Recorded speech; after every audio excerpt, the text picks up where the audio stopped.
저는 대출 안내 문자 메시지를 받고 3회에 걸쳐 총 4천만 원의 피해를 입은 스미싱 보이스피싱 피해자입니다. 한 번도 아니고 3회에 걸쳐 4천만 원이라니 말이 돼? 바보 아냐? 네, 그렇습니다. 이 일이 있기 전이었다면 저도 분명 여러분들처럼 그렇게 말했을 것입니다. 그리고 만약 스미싱 문자일 수도 있다는 것을 단 한 번이라도 의심했더라면 이 영상을 촬영하지 않았을 것입니다. 사건이 있고 나서 며칠 동안 너무 힘들어 극단적인 생각까지 했었습니다. 그러나 저는 이겨내고 살아가기를 선택했고 잘못된 선택을 하지 않기 위해 이 상황을 극복할 수 있는 방법을 고민했습니다. 부끄럽고 두렵지만 저의 바보 같은 경험을 여러 사람들에게 알려서 이미 저와 같은 피해를 받고 고통스러워 하시는 분들과 앞으로 이런 일을 마주하게 될지도 모를 분들에게 조금이나마 도움이 되었으면 하는 바람으로 촬영을 결심하게 되었습니다. 2020년 9월에 벌어진 6일간의 이야기입니다. 국민은행으로부터 저금리 정부 지원 특별대출 상품 안내 문자를 받았습니다. 기존에 이용 중이던 대출의 이자를 줄이기 위해 저금리 대출을 알아보고 있던 저는 자세한 내용을 알아보기 위해 전화를 했고 상담을 시작했습니다. 저금리의 대환 대출 상품을 안내하며 제가 가지고 있는 기존의 고금리 대출이 있냐고 물었습니다. 대환 대출의 의미를 몰라 물었는데 저금리 대출을 받아 이전의 고금리 대출을 갚는 상품이라고 했습니다. 그러면서 코로나 사태로 원격으로만 상담을 진행하며 카톡으로 링크를 보내줄 테니 앱을 설치하라고 했습니다. 앱 설치 후 다시 전화가 왔고 대환 대출로 2천만 원까지 가능하다며 사업자 등록증, 신분증, 계좌번호를 카톡으로 보내달라 하면서 최종 승인이 나오는 대로 알려주겠다고 했습니다. 그리고 설치한 앱을 삭제하면 승인이 나지 않으니 절대 지우지 말라고 했습니다. 다음날 전화가 왔고 오전 중으로 신청한 대출 금액 2천만 원이 입금될 거라고 해서 저는 마음을 놓고 기다리고 있었습니다. 그런데 잠시 후 생각지도 못한 국민카드에서 금융법 위반으로 전산에 떴다고 전화가 왔습니다. 제가 쓰고 있던 국민카드 대출이 대환 대출을 사용하지 않는 조건으로 대출된 거라 계약을 위반했다고 했습니다. 저는 금융법 위반이라는 말에 심장이 철렁 내려앉았습니다. 그리고 오늘 중으로 카드 대출금 전부를 상환하라고 하며 상환하지 않으면 금감원으로 넘어가게 된다고 했습니다. 이때부터 저는 내가 법 위반을 했고 더욱이 금감원으로 넘어간다는 말에 무섭고 불안해지기 시작했습니다. 처음 목적이었던 대출보다 이 문제를 해결해야 한다는 생각만 들게 만들었습니다. 이 부분이 대출 사기 수법의 핵심인 것 같습니다.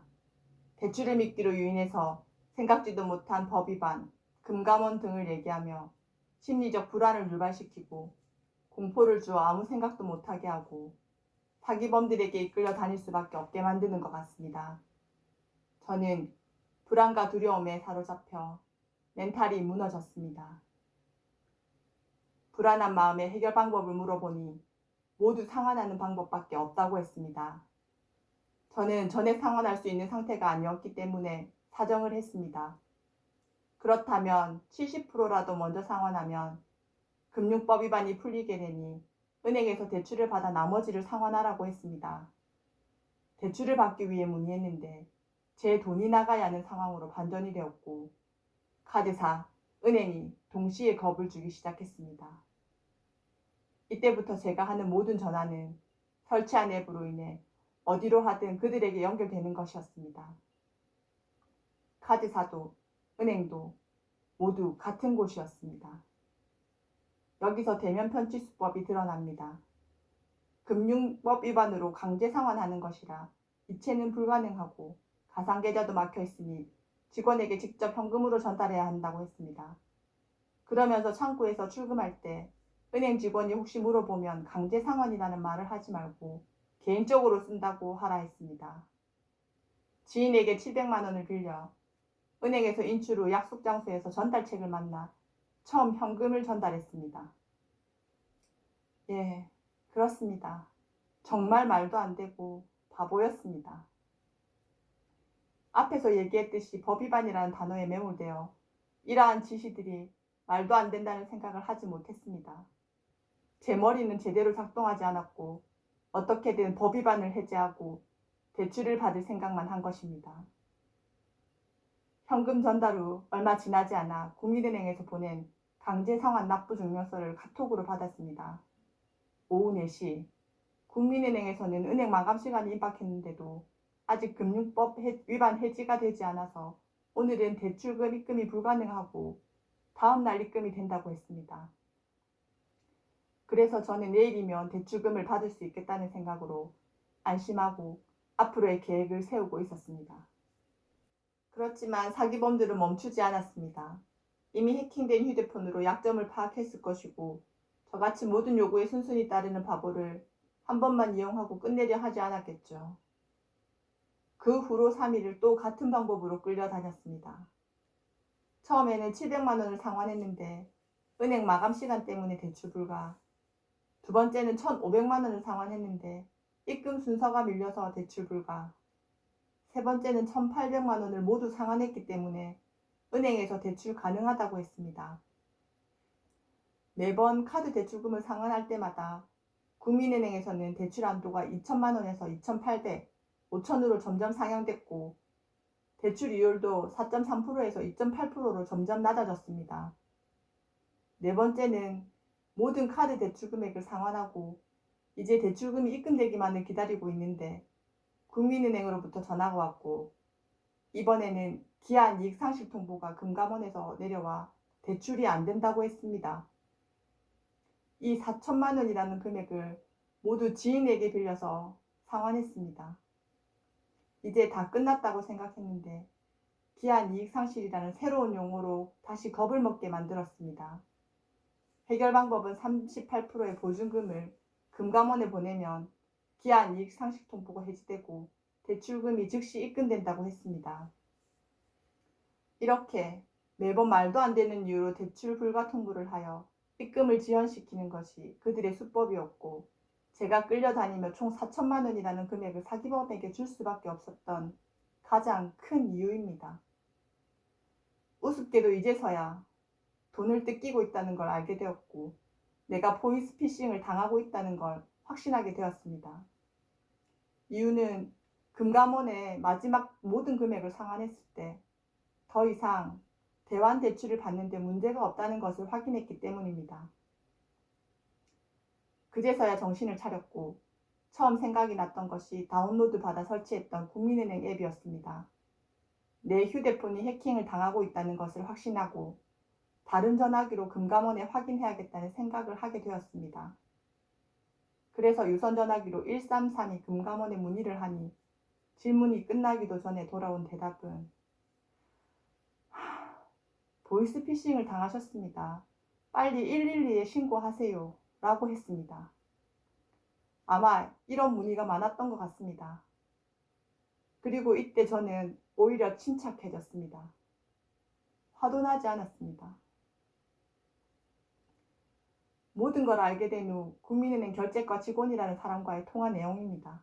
1331로 네, 통화했거든요. 전화 주셨어요. 예, 제 전화로 안 네. 하고 다른 사람 전화를 했거든요. 그 사기라고 네. 하던데요. 이 앱 까는 순간 사기라고 하던데요, 이게 지금.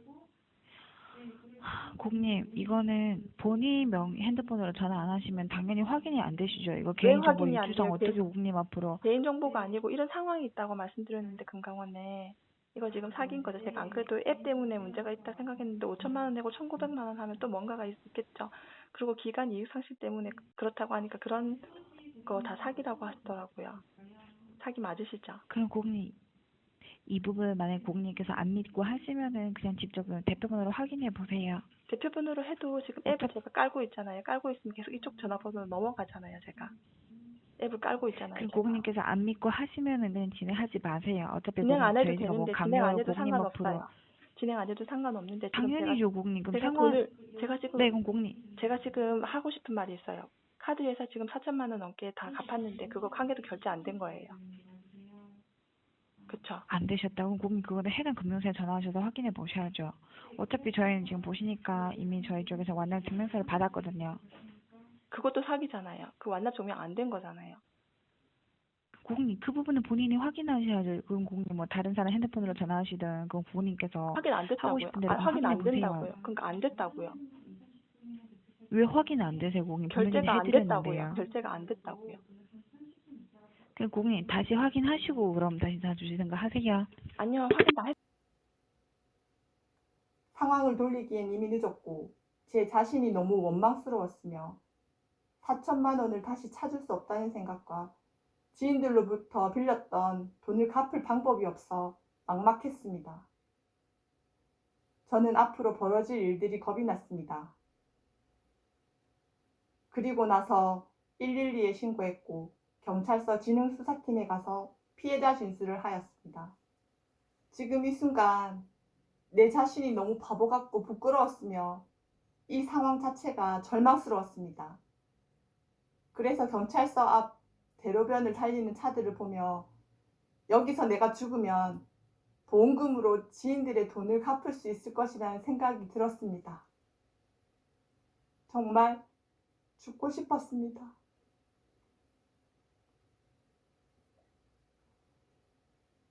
사건 후 복귀 과정에서 모든 수법이 허술했고 허점투성이었다는 걸 알게 되었습니다. 뉴스나 여러 매체를 통해 보이스피싱, 스미싱에 대해 많이 들어서 알고 있었지만 흘려들었었고 나는 당하지 않을 거라는 생각에 사기범들의 수법에 대해 궁금해하지 않았습니다. 저는 피해자들 대부분이 몰라서 당한 것이 아니라고 생각합니다. 잘 알지 못하는 법률 용어, 금융 용어를 사용해 공포를 심어주고 절박한 심리를 교묘하게 이용해 덫을 놓고 거기에 걸려들면 정신없이 목을 조아 그들의 원하는 목적을 이루어내고 마는 것이라고 생각합니다.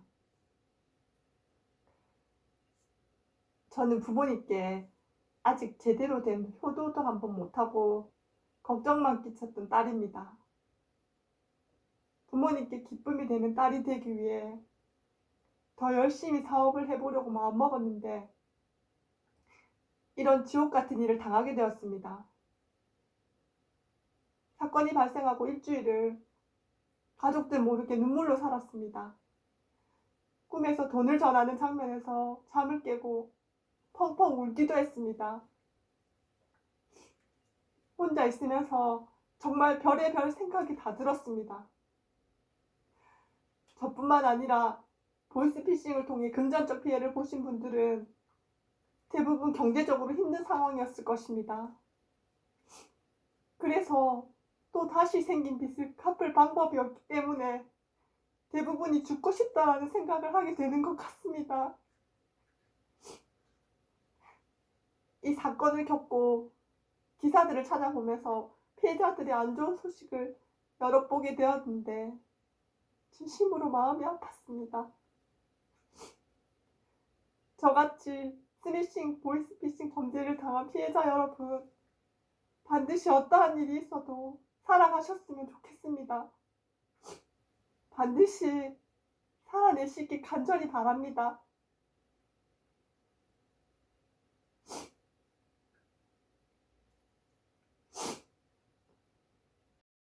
앞에서 보셨듯이 모든 개인정보가 유출됐기 때문에 이로 인해 발생할 수 있는 대포 통장 발급, 주민번호 도용, 소액결제 등과 같은 2차 사고를 방지하기 위해 해야 할 일들이 많았습니다.